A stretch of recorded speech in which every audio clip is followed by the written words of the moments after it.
The exact same thing, actually. Lacerate, yeah, it's your normal rend pretty much stacks up to 3 times. Okay, Yep, three nurturing times. insect, which will increase your nature spell power by all of your energy. Okay, I'm sure that's useful in some way. We get thick hide as a passive ability. It's another talent. It Primal gives you, fury. yeah, armor and stuff. Breaks again, leader of the Oh, pack. These are all things. Where's the new I stuff? wanna, I wanna throw this. What? As a bear tank, a lot of people, choose. Oh, do I want to go into that reduce all spell damage taken in the resto talent after the rest of your extra talent points for as your feral tank, and you throw that in there for magical caster DPS. I mean caster reduction damage. When you have thick hide now, increases your armor by 330% and reduces all magical damage taken by 25%.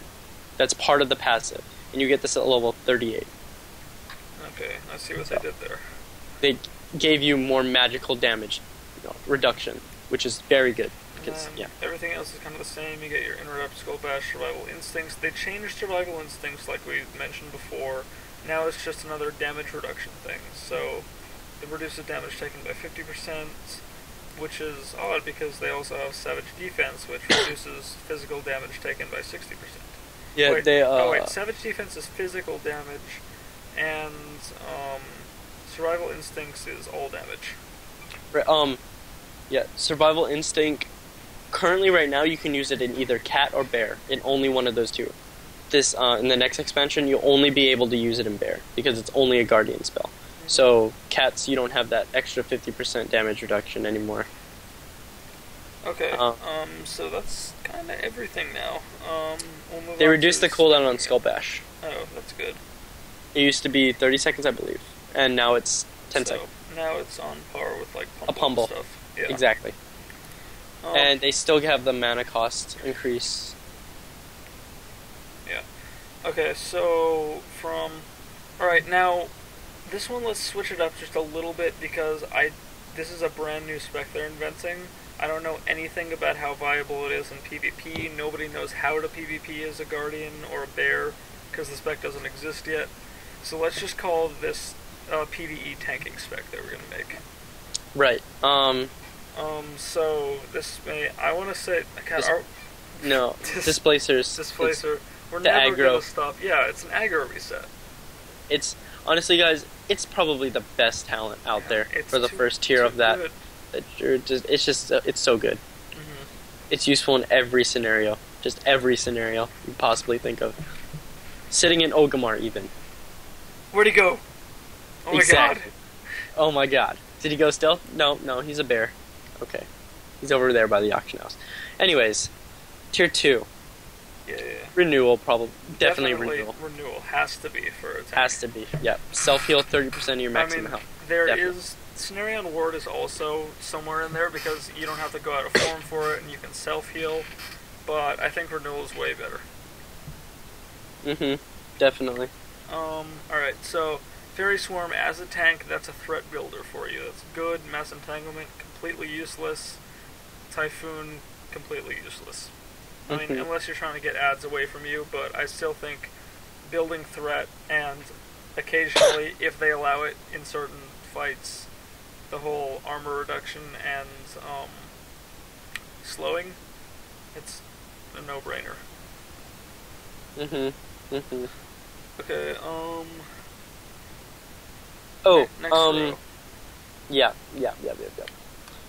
Wild Charge. We don't know what Force of Nature does. So the Guardian version of Incantation is going to let you generate a whole lot more threat.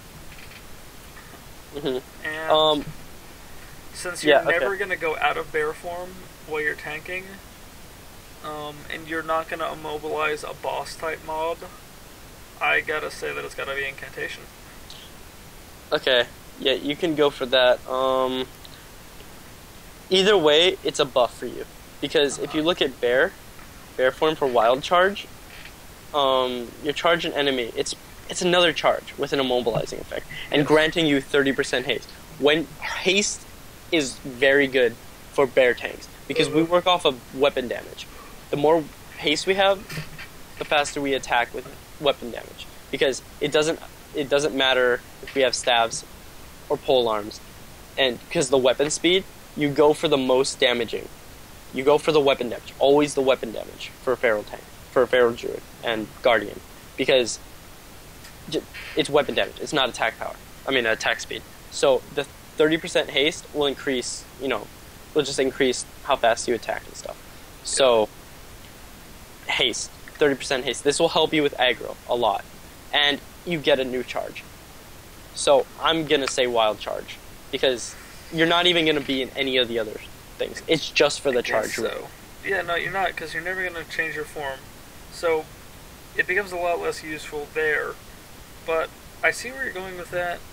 I still think incantation is gonna be better. It's gonna get you a lot of threat right off the bat.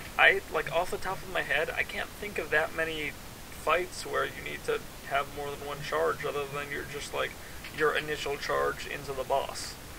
Well, if there's multiple things, and say if you're one tanking things, like if you're one tanking Lord Rylith and Firelands, but even though this isn't going to be Firelands because it's next expansion, I'm just using it as an example. If they throw one of those kind of boss mechanics in, I'm just saying, like if something like that, like if you need to one tank and you need to control like a lot of adds, but you can one tank it, that would be a good scenario. You have two charges now, and then Well, we're split there, so I'm going to stay with incantation, but I guess they're both really good. I'll stay with wild charge. Fifth tier. Yeah, fifth tier, we got the Roar, which will not be used in PvE, because you can't daze a boss. Bear Hug goes hand in hand with renewal and stuff like that. I guess so, but can you really... Okay, renewal and Bear Hug both benefit from the same thing. I know is what I'm trying to say. The stun effect is not going to happen on a boss, but you may be able to pump out the damage for extra threat in a single target fight. Like at the beginning or something, right? And Ursul's Vortex will not take effect in PvE unless it's like little adds, which we're not really focused on right now.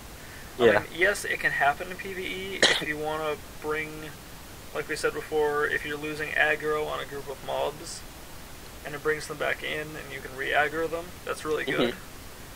Which, that's arguably better than what Bear Hug is going to give you, because you're already going to have talents like Incantation or Fairy Swarm that are going to boost your threat up a lot. So, I think that you don't necessarily need Bear Hug, and that 3 seconds could be used more wisely, so I don't know why you would ever even want to use it. I want to go with Ursul's Vortex. Right. Yeah, I would go with Ursul's Vortex too. Okay. Next would, Now, you're not going to get to use Disentanglement because you're never going to have the opportunity where you can go out of bear form. Right. And then, I mean, maybe you do. Maybe spell damage. In between phases you'll get to use it. Right. It's not enough that I would want to spec into it permanently. Right. Heart of the Wilds. I mean, Heart of the Disentanglement Wilds... still. Well, I don't know. Master Shapeshifter is just, overall bad if you're a tank, because you're not going to be doing spell damage anyways. Right. And, Heart of the Wilds, it's a contradiction. That's what I'm saying. You get 50% agility, intellect, so you get your healing benefits, which is really all that it's good for. Now, that really only... that only would help you if you went into Nature's Swiftness, but we decided to go into Renewal. Renewal is based on not your spell power, but your maximum health. Without spells like Cenarion Ward or Nature's Swiftness, you're never going to be taking advantage of your spell power anyway in bear form. So I don't see how any of these 3 last tier talents are going to help you tank. Right, well, if anything, Disentanglement, in my opinion, is the best. Because, right now, if you can somehow, I like to find small little things that you could do. On my Paladin, I switch between, I do a little stance dancing, not with my auras, but with my seals. I go with Seal of Insight for the dot. Once I get the 5 dots and I know I have aggro, I go Seal of Insight for the single target, self heal, and then